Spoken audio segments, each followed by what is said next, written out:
Orang-orang terobsesi sekali untuk menjadi sukses. Tapi sebenarnya, apa yang mereka lihat tentang sebuah kesuksesan, mereka hanya melihat 1% dari keberhasilan. Tapi mereka tidak pernah melihat 99% apa yang dibalik keberhasilan tersebut.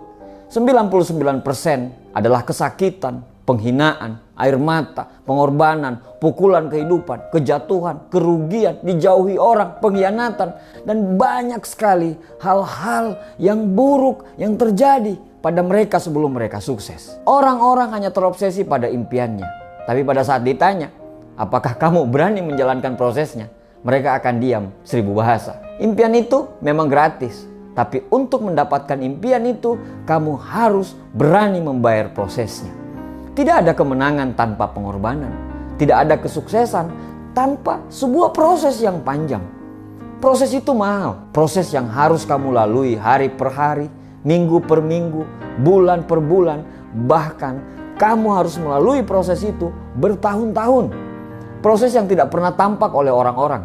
Proses yang kamu lalui dari bangun tidur hingga tidur lagi. Proses yang tidak tampak untuk saat sekarang, tapi sangat berdampak untuk tahun-tahun yang akan datang. Muhammad Ali pernah berkata, "Aku sangat membenci tiap menit dalam latihan. Tapi aku selalu berkata, jangan berhenti menderita sekarang dan jalani sisa hidupmu sebagai seorang juara." Para juara fokus pada kemenangan. Para pecundang hanya fokus terhadap para juara. Semakin banyak kita mempergunakan waktu kita untuk berfokus kepada orang lain, akan semakin sedikit waktu kita untuk bisa berfokus kepada diri kita sendiri. Semakin kita cemas terhadap orang lain, semakin akan memperlambat gerakan kita. Mencemaskan orang-orang yang akan menggantikan jabatan kita, mencemaskan para kompetitor yang akan menjadi besar dengan bisnisnya, mencemaskan para pesaing yang ikut dalam pertandingan. Semakin banyak kecemasan, semakin akan memperlambat gerakan kita. Kenapa kita harus mengeluarkan energi yang besar untuk berfokus kepada orang lain? Fokus dengan apa yang mereka dapatkanlah, fokus dengan apa yang mereka gunakan, fokus dengan jalan mana yang akan mereka tempuh, sampai kita lupa pada diri kita. Bahkan kita juga lupa siapa kita, di mana kita berada, dan kemana kita harus menuju. Apakah dengan berfokus kepada orang lain akan merubah semuanya? Tidak. Satu-satunya cara supaya kita bisa menang adalah kita harus berfokus kepada kemenangan kita. Tidak usah peduli dengan orang lain. Jangan berpikir untuk mengalahkan mereka, tapi berusahalah untuk menjadi lebih baik dari kamu yang kemarin. Terus, tiap hari harus semakin baik dan jauh lebih baik. Hari ini harus lebih baik daripada hari yang kemarin. Dan besok harus lebih baik daripada hari ini. Berhentilah untuk mengeluh. Berhentilah untuk banyak protes. Berhentilah untuk menyalahkan orang lain. Berhentilah untuk selalu membuat alasan. Berhentilah untuk selalu melakukan pembenaran. Berhentilah untuk melakukan apapun yang akan menghambat kesuksesanmu.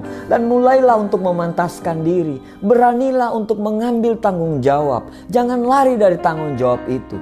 Bersiaplah untuk selalu terbentur. Anda terbentur lagi, selalu terbentur. Tapi pada akhirnya Anda akan terbentuk. Sukses itu bukan kebetulan. Kemenangan bukan kecelakaan. Sukses itu persiapan yang matang. Sukses itu kerja keras. Sukses itu doa. Sukses itu disiplin yang tinggi. Sukses itu konsistensi. Sukses itu perencanaan. Sukses itu mau belajar. Sukses itu pengorbanan, air mata, keringat, investasi, kerugian, kegagalan demi kegagalan. Yang pasti, jalan menuju sukses itu akan sangat terjal. Dan jalan itu hanya mau ditempuh oleh para pemenang. Dan jalan itu bukan untuk para pecundang. Pertanyaannya, kamu mau pilih menjadi pemenang atau kamu mau pilih jadi pecundang? Para pemenang bukan orang yang tidak pernah salah dan gagal. Tapi para pemenang adalah orang yang alergi mendengarkan kata menyerah. Para pemenang bukan orang yang tidak pernah jatuh, tapi orang yang selalu berdiri pada saat dia jatuh. Semoga Allah selalu bersama dengan perjuangan kita semuanya.